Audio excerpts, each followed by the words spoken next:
Quase 90% dos médicos brasileiros já trabalharam contaminados com o coronavírus. Presidente Jair Bolsonaro diz que 11 ministros devem deixar o cargo no dia 31 de março. Liberado o tráfego na pista central da Marginal Tietê, em São Paulo, depois que a cratera aberta pelo rompimento de um cano de esgoto foi concretada. Subiu para 30 o número de mortes provocadas pelas chuvas no último fim de semana em São Paulo. Tempestades de neve já afetaram a vida de mais de 240 mil pessoas nos Estados Unidos. Presidente Joe Biden confirma a morte do líder do Estado Islâmico durante um ataque à Síria. Projeto de artista plástico leva cultura a uma aldeia de índios Bororó em Dourados, no Mato Grosso do Sul. E Monte Verde, em Minas Gerais, foi eleito uma das 6 cidades mais acolhedoras do mundo. Agora no Jornal das 22.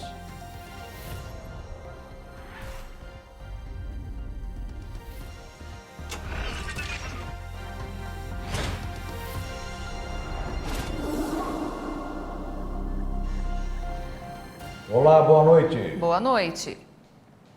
Quase 90% dos médicos brasileiros trabalharam contaminados com o coronavírus nos últimos 2 meses ou conheceram colegas que tiveram a doença.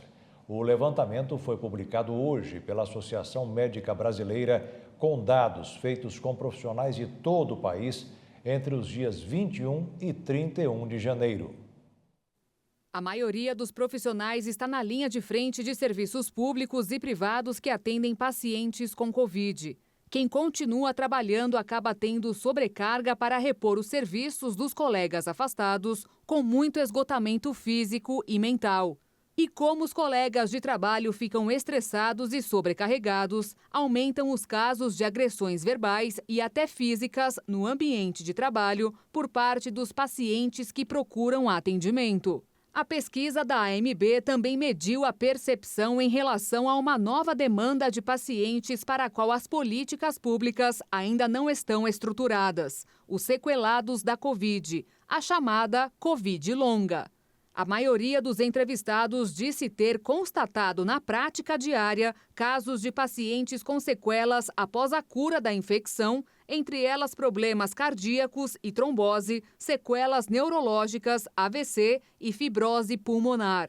Por isso, a pesquisa acredita que o sistema de saúde vai precisar de uma medicina de reabilitação dirigida ao pós-Covid, que impactam diretamente a qualidade de vida da pessoa. A Fundação Getúlio Vargas também apresentou um estudo dizendo que comprovou que durante a pandemia houve aumento da carga horária nos serviços de saúde, mas sem ter um correspondente no número de profissionais, especialmente os médicos. Todos os dias no Brasil, pelo menos 30 mil casos de hanseníase são diagnosticados. Os dados são do Ministério da Saúde. Dados do Ministério da Saúde indicam queda em diagnósticos de hanseníase em todo o país. A dermatologista Camila Tormena, do Hospital São Julião, referência no tratamento da doença, explica essa situação. O Hospital São Julião é a referência do estado de Mato Grosso do Sul nos casos de hanseníase. Então, nós recebemos demanda de todo o estado, né? E atualmente os atendimentos normalizaram, né? Os pacientes estão vindo do interior e os pacientes de Campo Grande, e nós estamos com um número normal de consultas, né? O que não aconteceu nos outros anos devido à pandemia. No Brasil são diagnosticados 30 mil casos de hanseníase por ano. Diante deste cenário preocupante, a OMS lançou a campanha Não Esqueça da Hanseníase, idealizada pelo embaixador da boa vontade da Organização Mundial da Saúde. O mês de janeiro foi dedicado à mobilização e conscientização sobre a hanseníase em todo o país. No Brasil, nós tivemos agora um dado da Sociedade Brasileira de Dermatologia de redução de 57% no número de diagnósticos de casos novos. E aqui também no hospital e em Campo Grande a gente teve uma redução importante. A principal campanha que nós temos e que acabamos de ter foi agora do Janeiro Roxo, que é uma campanha também da Sociedade Brasileira de Dermatologia, né, para prevenção, né, da doença, para a educação em saúde da população, tá para conscientização da população sobre a doença, porque as pessoas precisam saber que é uma doença que ainda está presente no nosso país, é uma doença que é considerada endêmica, então a gente mantém um número alto de casos todos os anos, né? O Brasil é o segundo país com maior número de casos de hanseníase, ele perde só para a Índia. A pista central da Marginal Tietê foi liberada para o trânsito de veículos em São Paulo. A medida foi tomada depois que a cratera foi tapada pelo rompimento de um tubo de esgoto da Sabesp, que mede 7,5 km de extensão. A água começou a ser bombeada para um interceptor da rede de esgoto. A atividade é realizada em conjunto por técnicos da Sabesp e da concessionária Acciona. E segundo o governo paulista, o esgoto não será despejado no rio Tietê, não havendo assim nenhum dano ambiental na operação, segundo a Secretaria de Transportes Metropolitanos. Após a conclusão do serviço de concretagem da cratera, foi descartada a necessidade de colocação de estacas para deter a erosão do solo, possibilitando a reabertura da pista central. O prazo inicial era de 10 dias. A Secretaria de Transportes Metropolitanos e a Sabesp afirmaram em nota que a pista central tem condições de segurança para a circulação de carros. Serão instalados tapumes para preservar o local, proteger a população, permitir a limpeza do espaço e evitar que a curiosidade de motoristas pelo trabalho das equipes cause lentidão no fluxo de veículos. Já a pista local, a mais afetada pelo acidente, ainda não tem previsão de liberação. O buraco foi preenchido com 4.000 metros cúbicos de concreto. Foram necessários 650 caminhões betoneira. A quantidade de concreto utilizada poderia erguer 6 prédios de 16 andares. Mais de 220 colaboradores da Secretaria da Sabesp e linha Uni atuaram na realização desses trabalhos.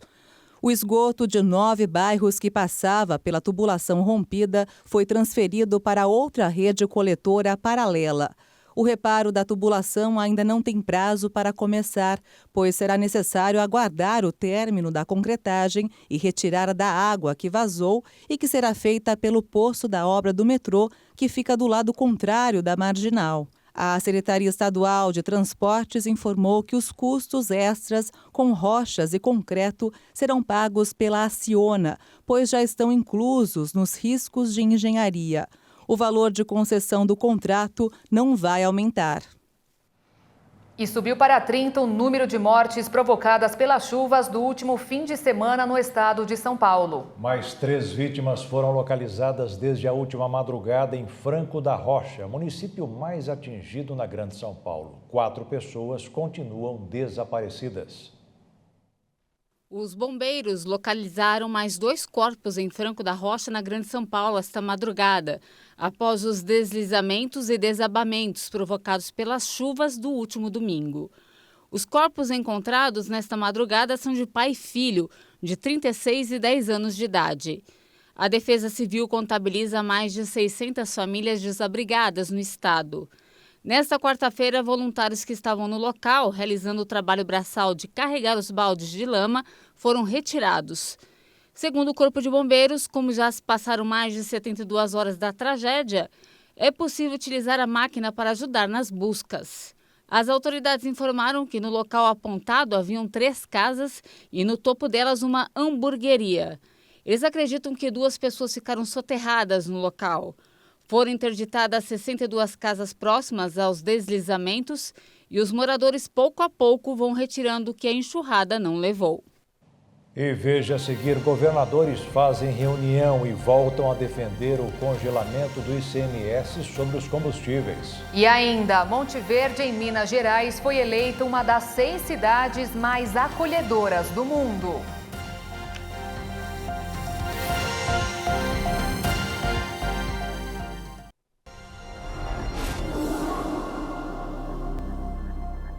Governadores e secretários de Economia se reuniram hoje para discutir o enfrentamento à pandemia, o piso dos professores e o preço dos combustíveis. Eles voltaram a defender a manutenção do congelamento do ICMS sobre o diesel e a gasolina.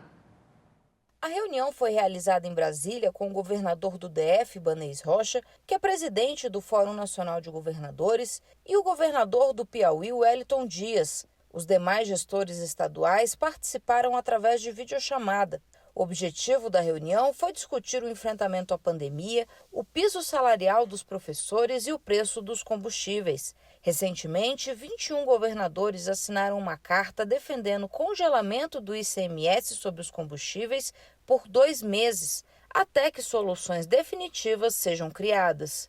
A saída é, portanto, a proposta de um fundo de equalização dos combustíveis. Aqui sim, de um lado, garante uma queda real, você pode ter a gasolina de R$ 7,00 caindo para cerca de R$ 5,00, né, a partir de uma fonte de receita definida da própria cadeia produtiva da Petrobras, recursos ali de royalties e participação especial, ali relativo à distribuição de lucro e dividendos, dos lucros da própria Petrobras, que estão astronômicos e desse setor, em relação também à própria exportação de petróleo que o Brasil faz com a taxação. Isso garante uma fonte de receita que é capaz de uma solução, não é, duradoura. E esse caminho não invalida o dever de casa que o Brasil tem que fazer. De um lado, ampliar refinamento, garantir aqui no Brasil o refino do petróleo para produzir para sua autossuficiência. Gasolina e principalmente óleo diesel. A importação, são 400 empresas importadoras, principalmente do diesel e também de gasolina, que faz com que o Brasil fique dependendo do mercado internacional. Subiu lá fora, tem que subir aqui. Por quê? Se o Brasil tem petróleo, tem condições de autossustentação. Na oportunidade, o governador do Piauí também apresentou um parecer do Comitê Científico do Consórcio Nordeste, que recomenda o cancelamento dos feriados de carnaval, proibição de festas privadas e ampliação das campanhas de vacinação contra a Covid em todo o país. O setor da construção civil em Dourados, no Mato Grosso do Sul, projeta um crescimento tímido de 2% no PIB este ano. O aumento foi puxado pelas altas expressivas da taxa Selic o ano passado e dos custos de produção. Em 2 anos, o aumento chegou a quase 50%. No primeiro ano de pandemia, os custos com materiais de construção e equipamentos aumentaram 19%. E no ano passado, mais 24%. A maior alta desde 1997, quando o índice começou a ser divulgado pela Fundação Getúlio Vargas. Sofremos muito com a falta dos insumos, porque as indústrias pararam de produzir.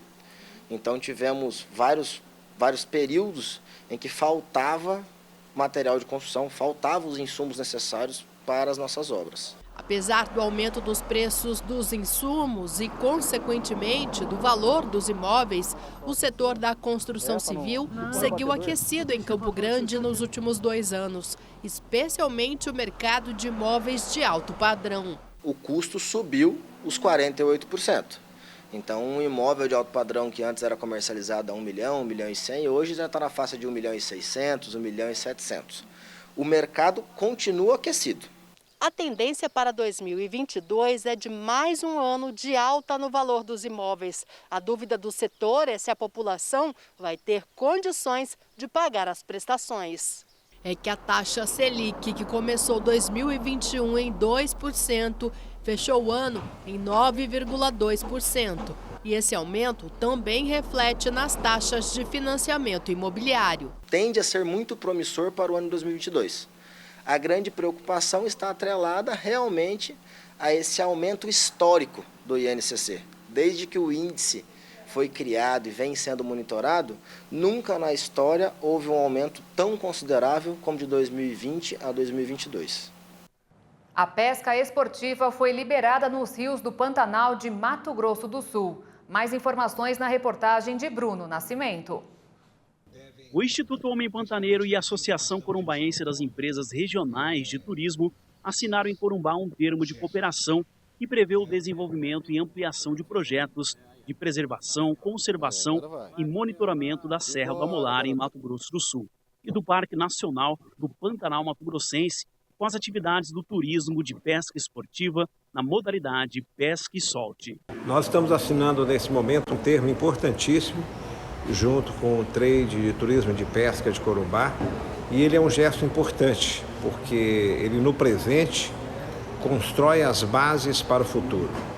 A pesca desportiva hoje ela emprega e movimenta uma economia significativa na região do Pantanal. A partir do dia 1º de fevereiro está liberada a modalidade pesca e solte nas calhas do rio Paraguai e Paraná. Entretanto, o período de defeso, conhecido como Piracema, está vigente no estado até o dia 28 de fevereiro. O presidente do Instituto Homem Pantaneiro, Coronel Ângelo Rabelo, afirma que não existe legislação que determina fazer a captura e solta dos peixes. Essa é uma iniciativa que procura construir uma estratégia de médio e longo prazo.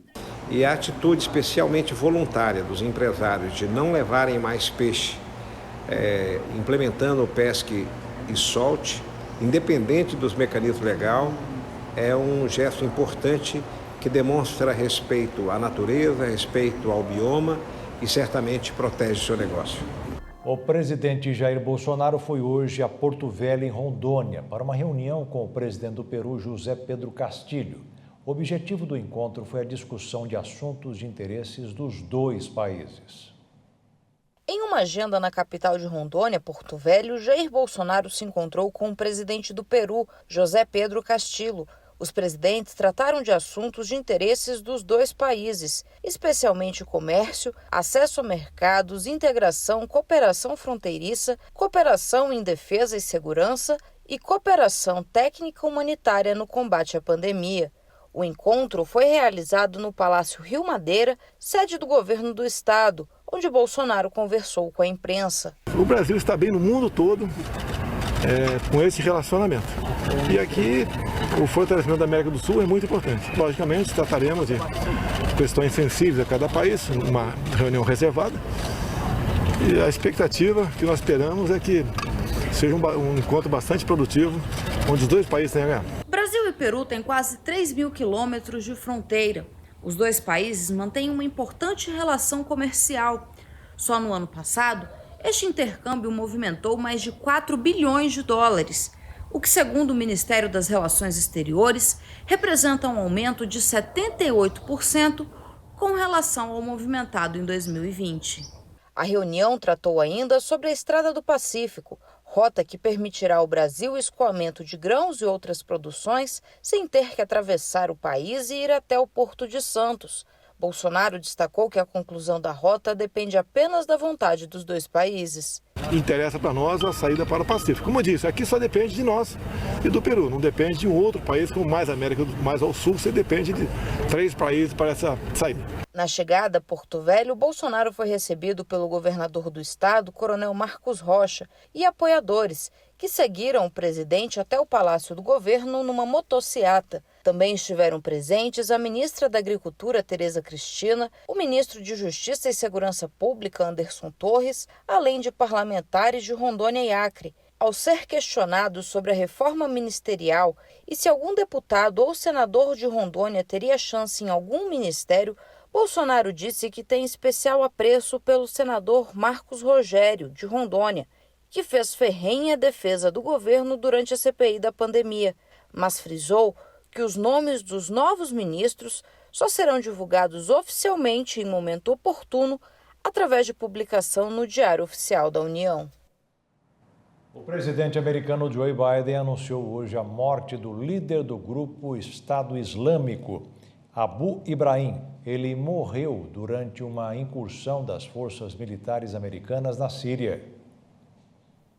Durante a noite, sob minha direção, as forças militares dos Estados Unidos executaram com sucesso uma operação de contra-terrorismo para proteger o povo americano e nossos aliados e tornar o mundo um local mais seguro. O funcionário de alto escalão do governo americano disse que o líder do Estado Islâmico morreu durante a operação ao detonar uma bomba que carregava. A bomba detonada por Quraysh também matou integrantes de sua família, incluindo mulheres e crianças. De acordo com Biden, não houve militares feridos no episódio. A operação, com a participação das forças curdas, aconteceu na região de Idlib, onde o antecessor de Quraysh, Abu Bakr al-Baghdadi, foi assassinado em uma missão similar em 2019. As nevascas nos Estados Unidos afetaram a vida de mais de 240 mil pessoas, com recordes e recordes de neve na costa leste do país. Segundo o Departamento de Meteorologia local, o pior já passou, mas os ventos perigosamente frios devem permanecer em algumas áreas. Nevasca é uma condição do tempo caracterizada por baixas temperaturas, tempestades severas com ventos de 56 km por hora ou mais e grande quantidade de neve e vento no ar, o que frequentemente reduz a visibilidade para menos de 400 metros e dura pelo menos 3 horas. Essas condições foram alcançadas em vários locais em Rhode Island e no leste de Massachusetts, incluindo Boston. A velocidade do vento, que atingiu mais de 128 km por hora no leste de Massachusetts, deve diminuir para cerca de 24 a 32 km por hora, embora as rajadas possam ser maiores em algumas áreas locais. Ainda assim, grande parte do Nordeste pode esperar ventos frios perigosos, alguns caindo abaixo de zero, quando a tempestade sai da região. Mais de 760 mil pessoas de partes do oeste da Virgínia até o Maine estão sob esses avisos. Algumas áreas, incluindo Nova York e Pittsburgh, vão ver as temperaturas melhorarem em cerca de 10 graus. Enquanto isso, cidades como Boston e Filadélfia irão ver uma ligeira queda de cerca de 4 graus. O frio gélido segue uma densa nevasca que quebrou recordes em todo o Nordeste em partes do sul de Nova Jersey, Nova York, Pensilvânia e Massachusetts. A tempestade se tornou um ciclone-bomba, o que significa que se fortaleceu rapidamente. A tempestade causou estragos no transporte na região, criando condições perigosas nas estradas e atrasos e cancelamentos em viagens aéreas e ferroviárias. Mais de 3.580 voos dentro e fora dos Estados Unidos foram cancelados. As principais companhias aéreas ofereceram isenções e opções alternativas aos passageiros, cujas viagens foram afetadas pela tempestade. Em Teixeira de Freitas, no extremo sul da Bahia, os serviços de operadoras de telefonia têm trazido cada vez mais problemas aos seus clientes. Na reportagem do Cleiton Rodrigues, você verá relatos e sugestões do que fazer caso o cliente se sinta lesado. Utilizamos nossos celulares para ligação, mandar mensagens de SMS, de texto por meio de aplicativos de mensagens, áudios, fotos e vídeos para nos conectarmos com o mundo. Mas, para isso, é necessário utilizarmos dos serviços de operadoras de telefonia. Porém, como será que anda a qualidade do que nos é ofertado? Não tenho nem o que reclamar. Para mim está tudo ok. O sinal é ruim, a frequência da internet é péssima. Porque a gente paga um plano tão caro, né? Você quer fazer um trabalho de escola, você não consegue. Meu menino saiu da escola justamente por causa disso, porque não estava conseguindo. E tudo hoje vai ter feito pela internet e muita coisa você não consegue. Eu não tenho o que reclamar, não. A que eu uso, até agora, eu tenho cumprido o que prometeu. Para alguns, os gigas de internet contratados duram bem pouco. O telefone tá lá, só com os dados móveis ligados, do nada chega a mensagem. Você usou 80% da sua internet. Eu, como assim, gente? Eu nem tô mexendo. Aí vai embora tudo. Ligação quase não uso, então é mais para internet. O meu prejuízo mais que eu tenho com o plano que eu tenho é mais com a internet. Tem muitos problemas também em questão de internet, quando a gente coloca crédito, a internet não vem da forma que a gente espera. E eu acho que eles não cumprem assim, totalmente com o que eles falam. Este servidor público relata não estar satisfeito com sua operadora, porém tem receio em trocar. Eu nunca cheguei a nem reclamar, não. Porque assim, ela está abrindo um espaço para a concorrente, né? Para uma concorrente possivelmente. Só que como essa questão de mudança de operadora, às vezes você muda para querer melhorar, pode até piorar. Então assim, você fica meio receoso.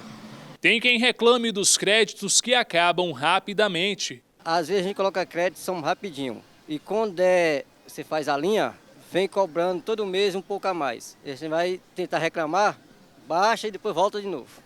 Cristiane é de São Paulo e, segundo ela, nem mesmo na capital, a entrega dos serviços por parte da operadora é satisfatório. Falha muito, falha bastante. Já tentou negociar alguma coisa e nada? Nada, nada. Só aumenta a fatura, né? Aí sim, aumentar, eles aumentam, mas melhoria não. E às vezes aumenta sem notificar nem nada? Sim, aí eu ligo pra lá, eu falo, não, mas eu não pedi pra aumentar. Eles, não, com muito custo e abaixa, mas é sem notificar, sem nada. O que mais incomoda esta agente de portaria é a demora das operadoras para a resolução de problemas relacionados às linhas telefônicas. A gente liga, né, para a central pelo próprio telefone, fica 1 hora praticamente em linha. Quando o atendente atende, fica segundos na linha e, além de tudo, não soluciona o seu problema. Então, é desgastante. E aí, o que me fez levar para outra operadora foi a questão de facilidade que a gente teve. E aí, inclusive, foi eu, minha mãe, que foi agora recente, minhas irmãs, migramos para outra operadora por esse motivo, porque estava deixando muito a desejar nesse ponto. Dr. Osmundo Nogueira explica o procedimento a ser adotado por quem se sentir lesado. Está previsto na lei, sobretudo no Código de Defesa do Consumidor, que o que você compra de bem ou de serviço, você precisa receber na integralidade do que você adquire. Se você adquirir um pacote de internet e você entende que não está recebendo todo o produto que você adquiriu, peça um relatório de uso na própria concessionária. Quanto à qualidade do serviço, ora, se eu assinei um plano de determinada operadora, eu preciso falar por essa operadora. Se eu não estou conseguindo, se o serviço não está bom, se o sinal não é suficiente, eu também preciso fazer a reclamação na própria operadora. Aí me pergunta, mas eu fiz, não adiantou. Qual seria o próximo passo? Fazer uma reclamação na Anatel, posteriormente procurar o PROCON, que é o órgão de defesa do consumidor, ou procurar o advogado de sua confiança, para que esse problema seja efetivamente resolvido. O que não dá é você pagar por um serviço, você adquirir um produto e não receber esse produto na integralidade do que você comprou. E um projeto de artista plástico leva atividade cultural para adolescentes e jovens da aldeia Bororó, em Dourados, no Mato Grosso do Sul. Além de levar aprendizado, o projeto proporciona que os jovens resgatem a cultura do grafismo indígena. Levar a arte para as aldeias de Dourados. Essa é a proposta deste artista plástico que trabalha no município há mais de 16 anos. Henrique é o idealizador do projeto Libertarte, desenvolvido na aldeia Bororó. Eu estava fazendo um mural no Lar de Idoso, numa oficina de arte que eu fiz com eles lá, de iniciação à arte, e tinha um jovem prestando serviço comunitário lá. E o serviço era ele varrer o chão, lavar uma planta assim, e ele ficou olhando. E eu, através do psicólogo de lá, um amigo meu, eu perguntei para ele se haveria possibilidade. E o menino gostou, falou que queria aprender a fazer. Aí eu fui para casa, escrevi o projeto, que era um projeto para trabalhar com jovens de medida socioeducativa, mas dos Dourados todos. E aí, para caber nessa lei Aldir Blanc, a gente fez esse projeto para trabalhar com os jovens e adolescentes indígenas. E assim, você fazer um serviço de ressocialização, limpando o chão, arquivando, é aquela coisa limitada. Você fica preso só aquilo ali, o automático mecânico. A arte não, a arte dá várias possibilidades. Então eu acho melhor de você reinserir esse jovem adolescente na sociedade do que deixar ele confinado só com aquele serviço mecânico. Além de proporcionar o aprendizado de desenhos e, quem sabe, até mesmo uma futura profissão, a ideia do projeto é resgatar a cultura guateca das etnias Guarani, Terena e Kaiowá. Durante 2 semanas, os alunos terão, além das aulas teóricas, as práticas, que ensinam a técnica utilizadas no muralismo, que nada mais é do que arte no muro. A gente vai misturar um pouco de grafite, vai trabalhar com pistolas, com aerógrafo, compressor, rolo, pincel, e através da técnica de ampliação por quadriculados. A gente pega uma imagem pequena, quadricula ela todinha, e no muro a gente aumenta 5 centímetros, 50 por 50, depende do tamanho da parede que a gente vai fazer. Moram na aldeia Bororó, que fica na Reserva Indígena Federal do município, pelo menos 9.000 pessoas. A Rosilei é a liderança da aldeia e, para ela, o projeto chega em boa hora, principalmente para aqueles jovens que cumprem medidas socioeducativas ou que estão em liberdade assistida. Eu, mais várias lideranças, como os caciques também, que a gente estamos correndo atrás das coisas para conseguir trazer as coisas para o jovem mesmo, né? Para eles trabalhar, para estar mais ocupado mais, para tirar nessas coisas que eles estão, às vezes, estão perdido mais nas drogas, nas bebidas. Então a gente acha muito importante que as pessoas trazem esses projetos mesmo para os jovens, né, mais aqui. E a minha esperança é que esse curso ele tenha novos cursos, que tenham novas turmas, que possam inserir os nossos jovens. Não só jovens, mas de repente se aparecer algum interessado aqui, conforme foi me informado, não vai ser excluído, né? Vai ter essa oportunidade, talvez não nas vagas, mas vai ter uma oportunidade de conhecer, de estar acompanhando. Então, é de importância muito grande ter esses cursos dentro aqui da comunidade indígena. Este é o Vitor, ele tem 17 anos e é um dos alunos do projeto. Desde que estou participando desse projeto, para mim é importante, né? Também para também as pessoas e também para os adolescentes, né? Também eu gosto também de desenhar, gosto de pintar e tudo. Há anos, o Carlos trabalha como assistente social na aldeia. Ele frisa a importância de poder proporcionar aos jovens, além de mais informações sobre a cultura indígena, também promover a ressocialização. Nós utilizamos esse espaço institucional para acolher aqui dentro do território indígena, né, na Reserva Indígena de Dourados, né, que engloba aí a aldeia Jaguapiru e Bororó, para atender aqui dentro do território esses adolescentes.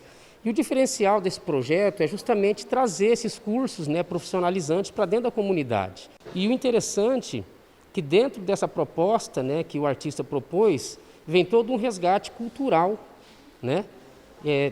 Feito uma pesquisa dentro do significado do grafismo guateca, né?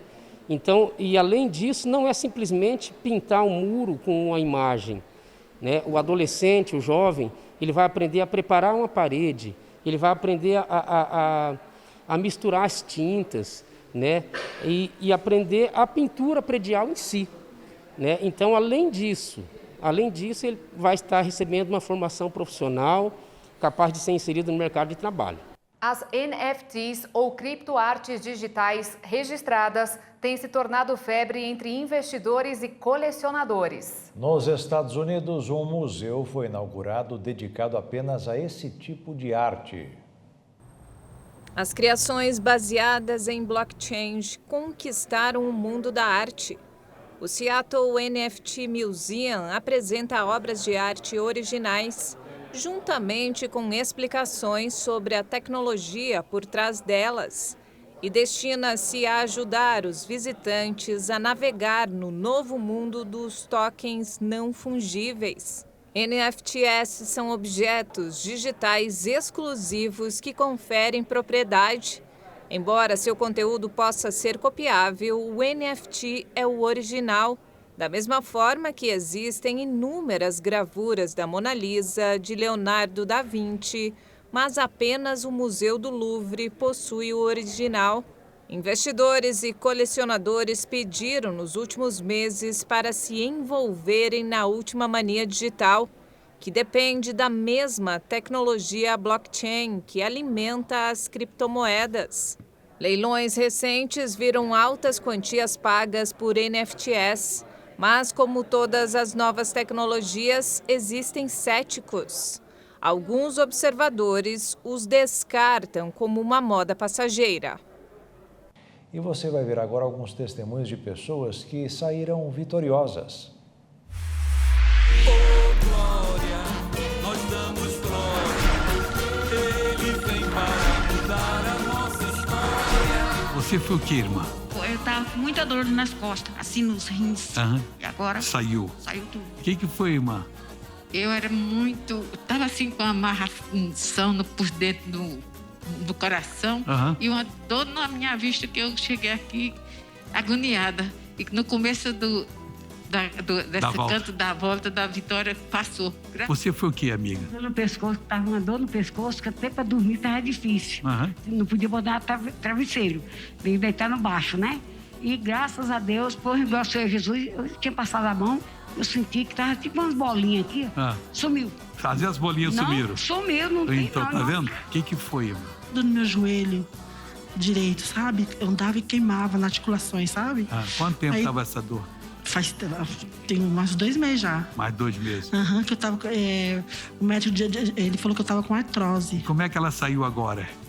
Tá bem, saiu na volta da Vitória? Na volta da Vitória. O que foi, irmã? Conta. Estava com muita dor aqui, desde ontem, do lado aqui dentro. Uhum.